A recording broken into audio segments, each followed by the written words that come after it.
I'm excited to introduce Mai. Over to you, Mai. Thank you, Rushali. I am thrilled to be here with you all today. Give me just 1 second. I'm going to share my screen and then I'll introduce myself and we'll get started.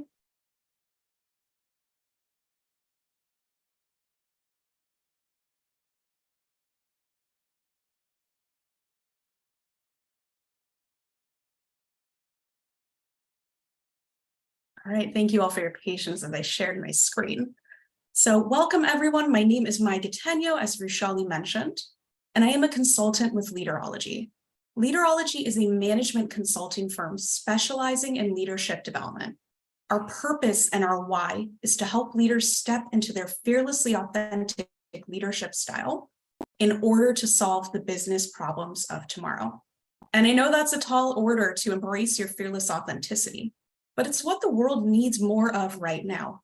We need more fearlessly authentic leaders capable of challenging the process, innovating, and steering our leadership. So how do we get there?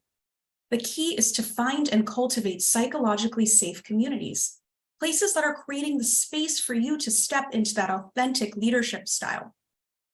We're going to be spending time today understanding how to find and cultivate psychological safety, so that whether you are a student just beginning your career, or you're an executive who has been leading for a while, or you are anyone in between, psychological safety can help you and your team grow and develop.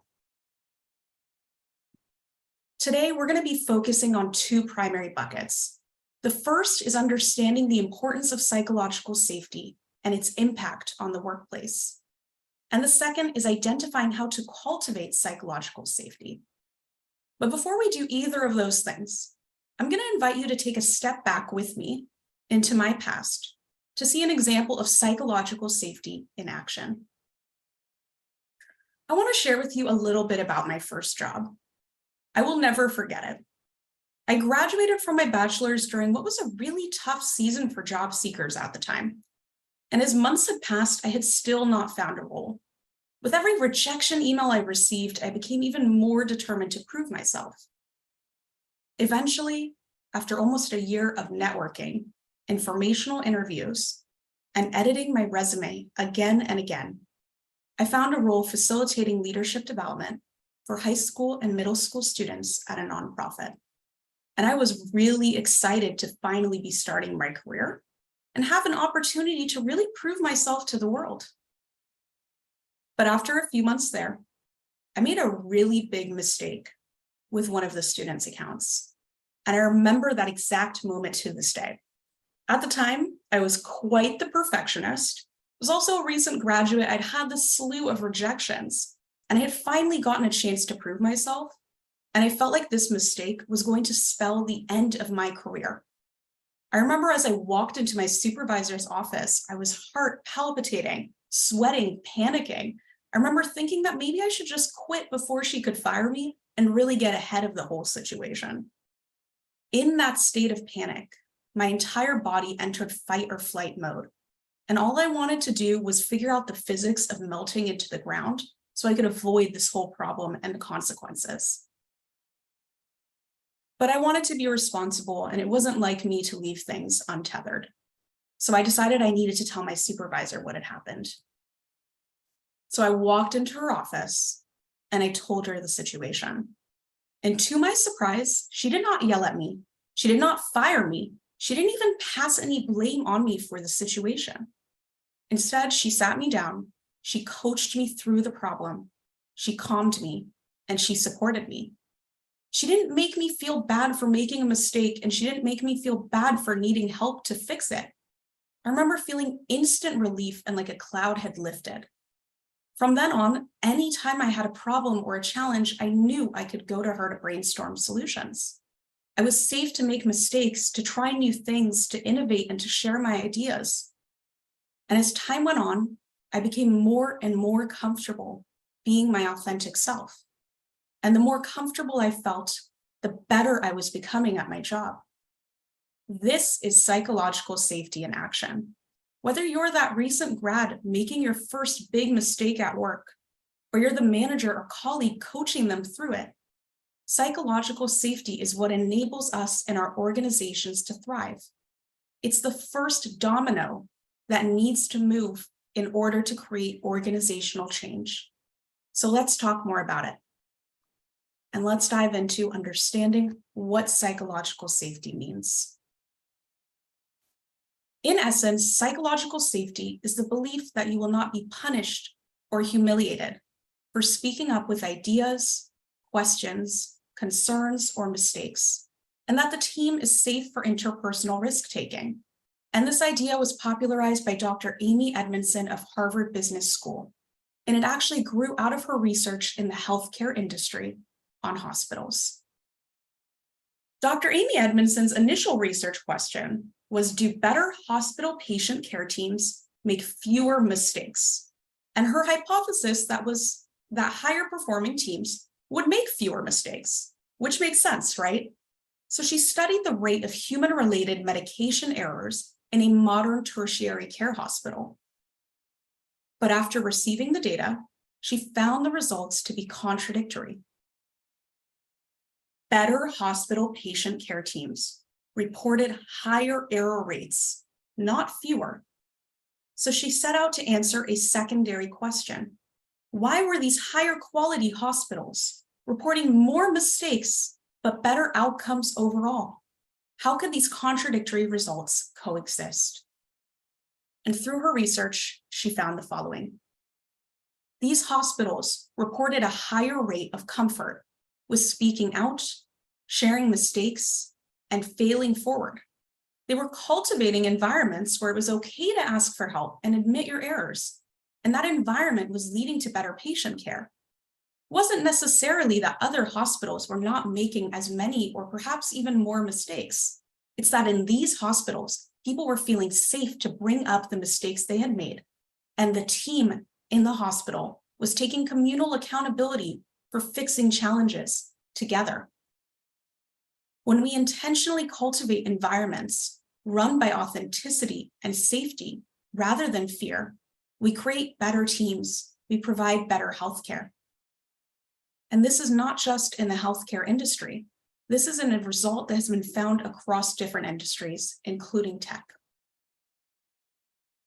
In 2012, Google sought to answer a question. Why are some teams more effective than others?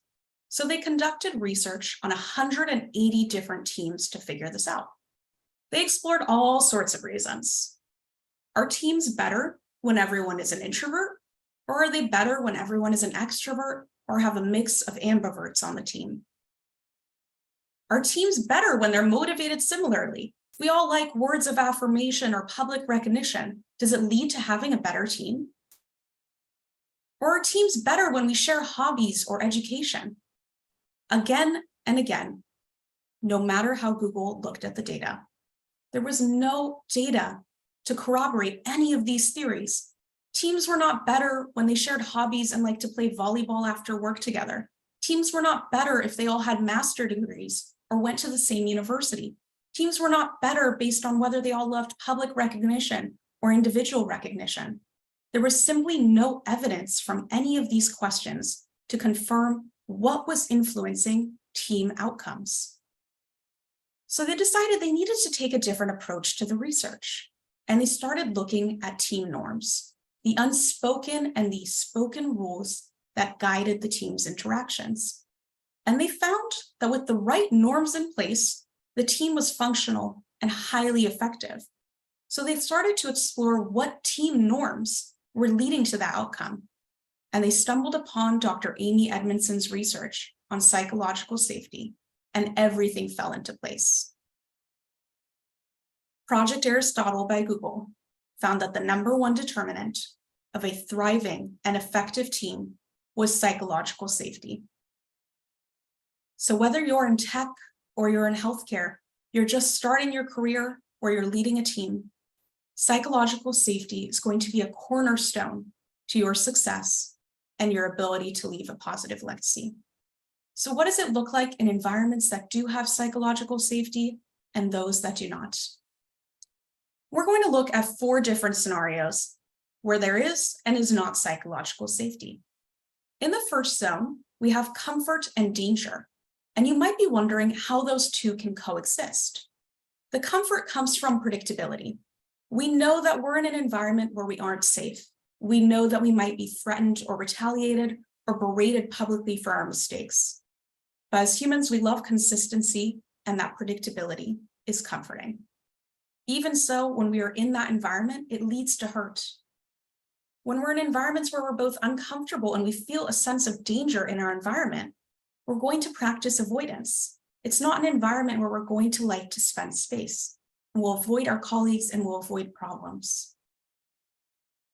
In the third zone, we have comfort and safety. And again, at first blush, this sounds amazing. We have comfort and we have safety together. Why is this a space where we might not thrive? Because when we get too comfortable, we don't challenge ourselves. And when we don't challenge ourselves, we stagnate. And when we stagnate, we stay stuck.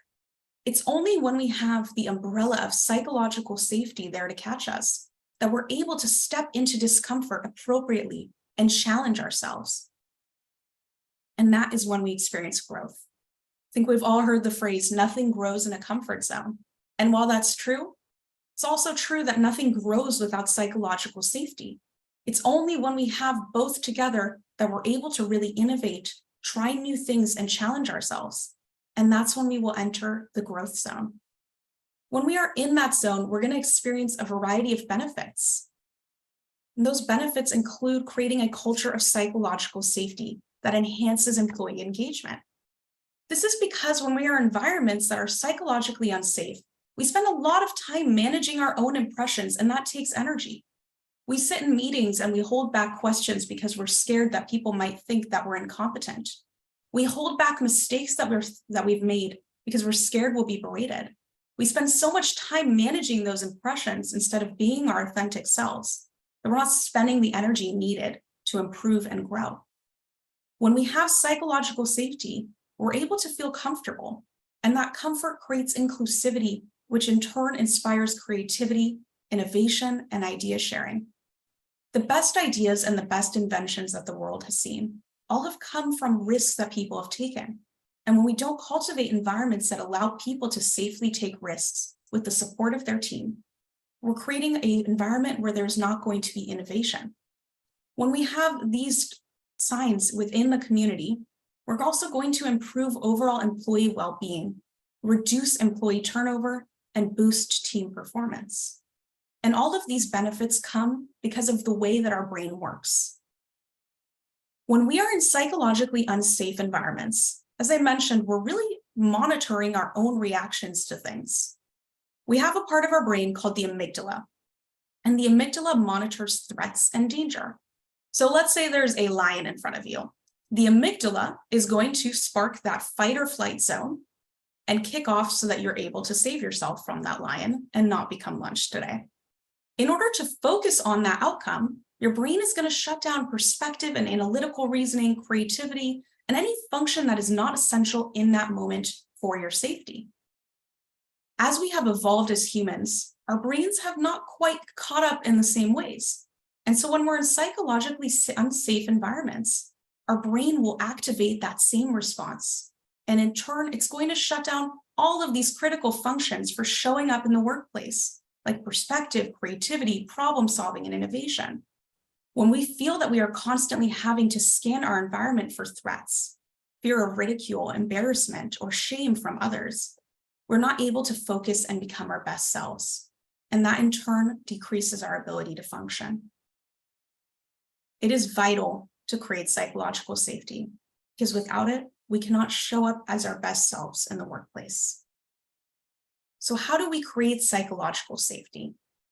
The first thing to understand is the perspective needed in creating psychological safety.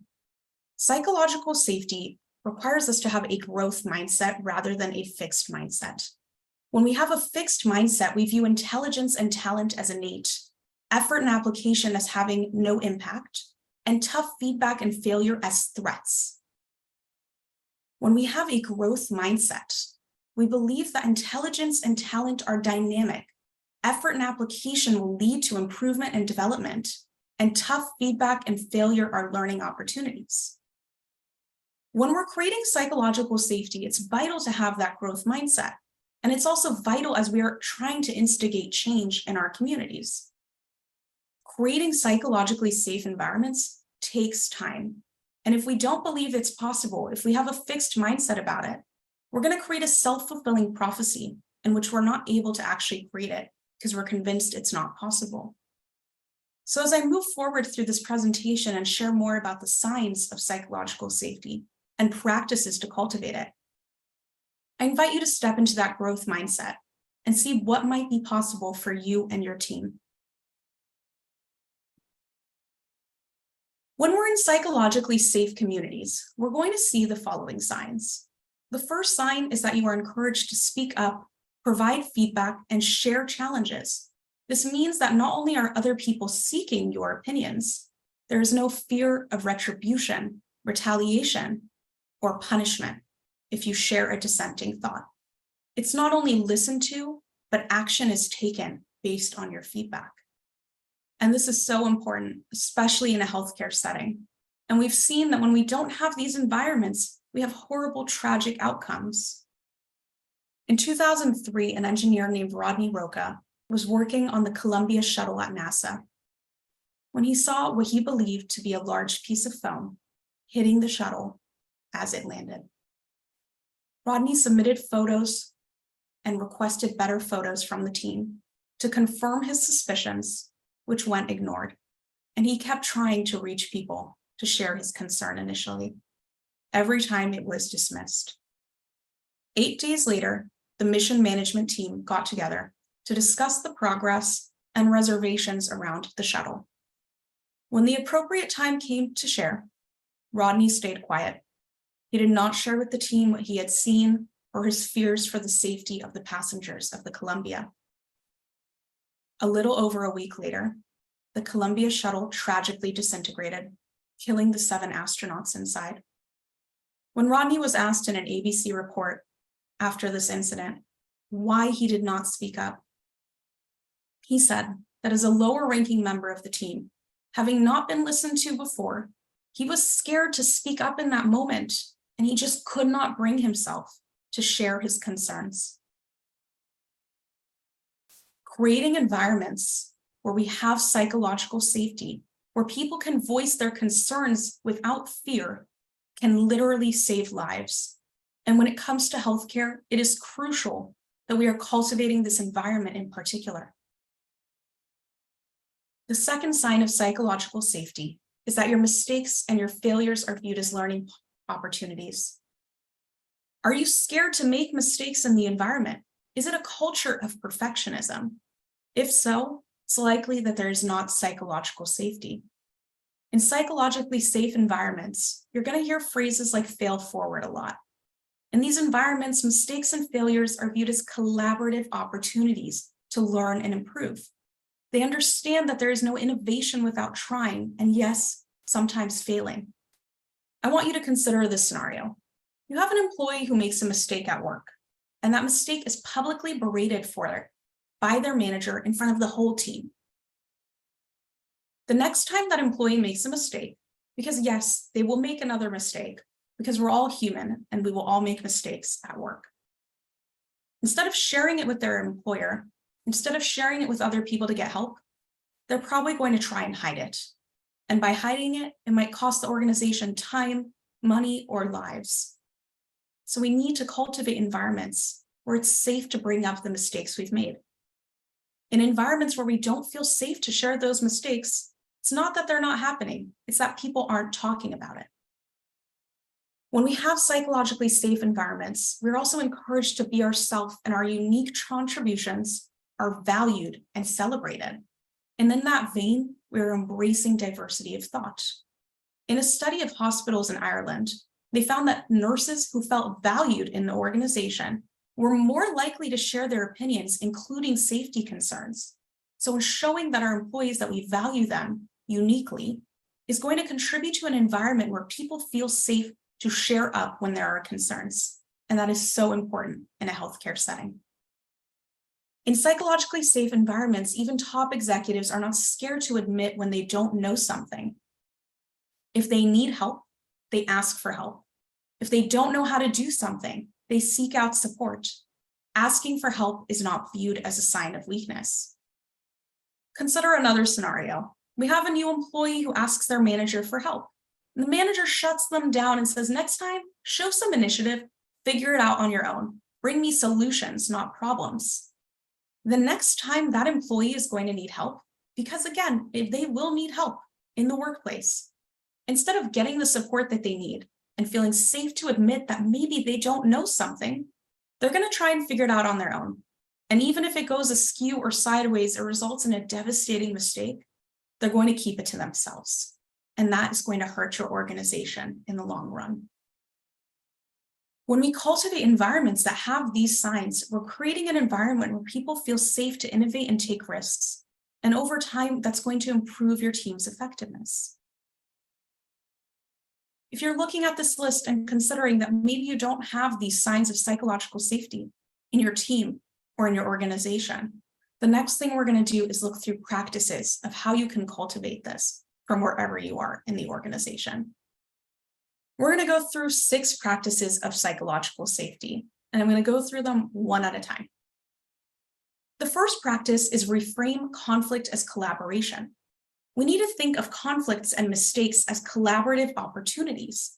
As you approach the situation, consider how can you achieve a mutually desirable outcome. In Amy Edmondson's research on hospitals, she found that the best teams were taking communal ownership over conflict and resolving mistakes. Mistakes that led to conflict were not viewed as one person's problem, but rather the team's challenge to solve together. This perspective diffuses fear and forces you to focus on solutions. As we are approaching these difficult conversations in the workplace, it's important to embrace empathy and recognize our shared humanity. Every single person in the workplace is waking up with the intention of doing a good job at work, and we all share mutual desires for this respect, competence, and belonging. We all want to feel respected and competent at what we do. And along the way, we might make mistakes. And it's vital that we are embracing an empathetic mindset when this happens. When we display cognitive empathy, we're saying to someone else that we understand how they feel. When we are displaying effective empathy, we're going the next step and verbalizing it to them and saying, I understand, let me help you solve this. I'm on your team. Embracing this mindset is going to help you create psychological safety. It takes time to build psychological safety, and especially if trust is lower on your team, there might be situations where people might have adverse reactions. Something you can do to help prepare for those conversations is to anticipate reactions and consider how you might frame the message in a way that other people will receive it. Sometimes when I talk about this, people say to me, Mai, are you asking me to walk on eggshells around everyone, counterplan and figure out what they might say or think? I'm actually asking you to do the opposite. When we consider what reactions might invite defensiveness and thus disengagement, we're actually creating a scenario in which people can actually share and resolve problems. That amygdala can get hijacked when we feel defensive, when we feel threatened. Someone says that you made a mistake and I don't like you on this team. That's going to cause our brain to shut down and we're not going to be able to solve problems. So when we take time before a conversation to consider what might invite disengagement and how we can plan around it, it's going to help us cultivate greater psychological safety. Over time, as your environment becomes more psychologically safe, you won't have to do quite as much of this work. The next practice is choosing curiosity over blame. Blame and criticism escalates conflict. It leads to defensiveness and often disengagement. When we're approaching conflict with another person in the workplace, we can embrace a mindset of asking them what they need in order for the solution to happen.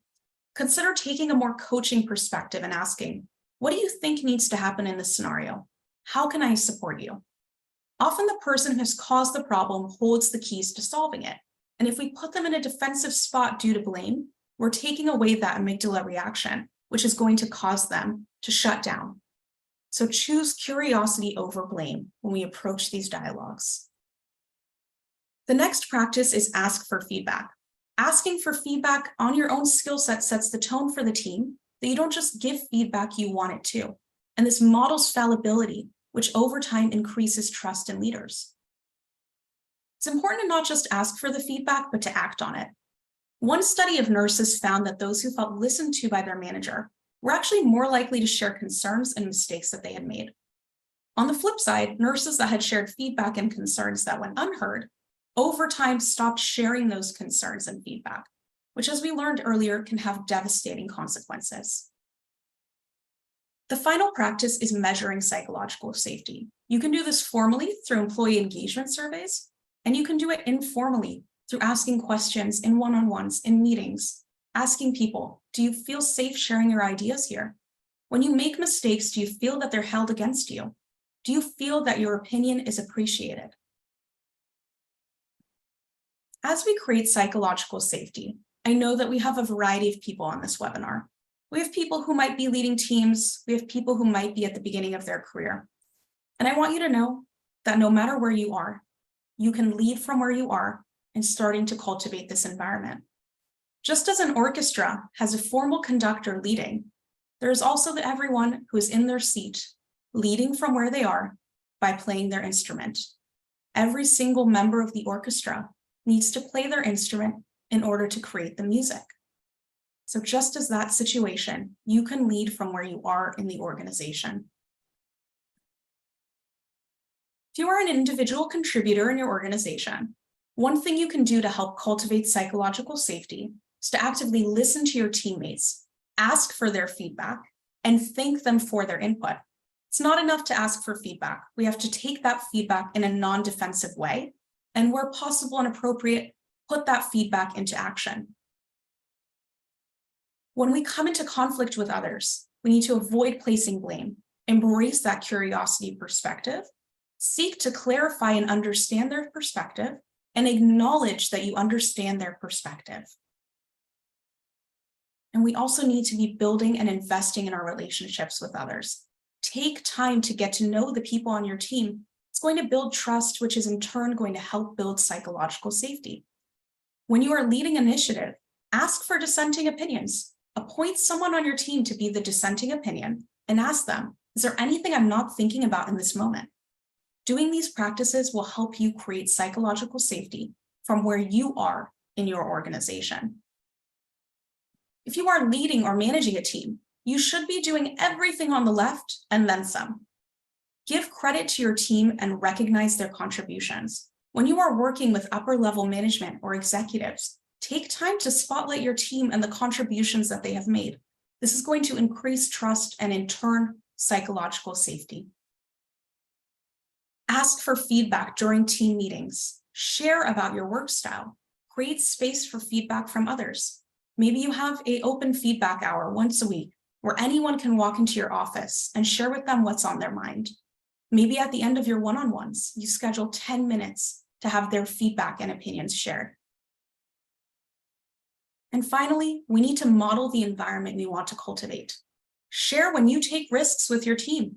And even more so, share when you make mistakes with your team. Share when you need support. Ask for help when you need it. By doing so, you're giving others permission to do the same. Creating psychological safety does happen systemically, but it also happens in the thousands of small steps in between in an organization.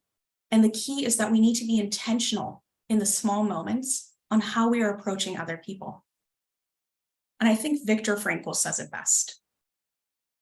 Between stimulus and response, there is a space. In that space is our power to choose our response. In our response lies our growth and our freedom. As you're exiting this webinar today, I invite you to figure out what that looks like for you. How can you be intentional when you're in these moments in your organization? How can you create that space in your response for psychological safety?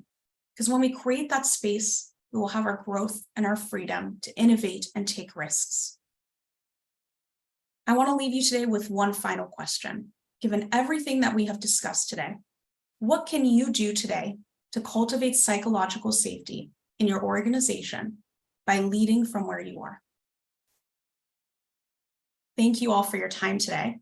I'm going to go ahead and stop screen sharing, and I'm going to go ahead and turn to the Q&A in the chat. Okay, so I have two questions in the chat. The first is, what is the relationship between authenticity and psychological safety? And that's a great question. I think that those two they coexist. When we're creating an environment of psychological safety, we're not managing our impressions as much. And when we don't have to manage our impressions quite as much, we're able to be more authentic. And that means vocalizing when things are wrong and sharing our ideas. So I would say that those two are almost inextricably interlinked. We can't have one without the other. And I see a second question. Is there a link between emotional intelligence and psychological safety? Again, another great question. And the answer is, there is absolutely a link. Emotional intelligence really refers to our ability to not only be aware of our emotions, but aware of our management of emotions. So it's knowing, let's say that we get a conflict at work. Knowing that that conflict has made us angry is self-awareness. And self-management is knowing that we need to take a pause because we're angry and we will not react well in this moment. Because psychological safety is built in those thousands of small moments, emotional intelligence is going to be the signal that tells you when psychological safety is threatened or when it needs to be cultivated. Are there any other questions? Feel free to pop them in the chat.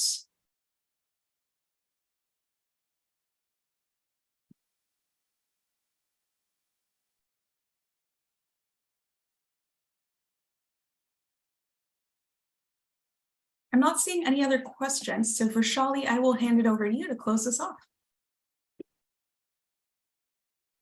Perfect.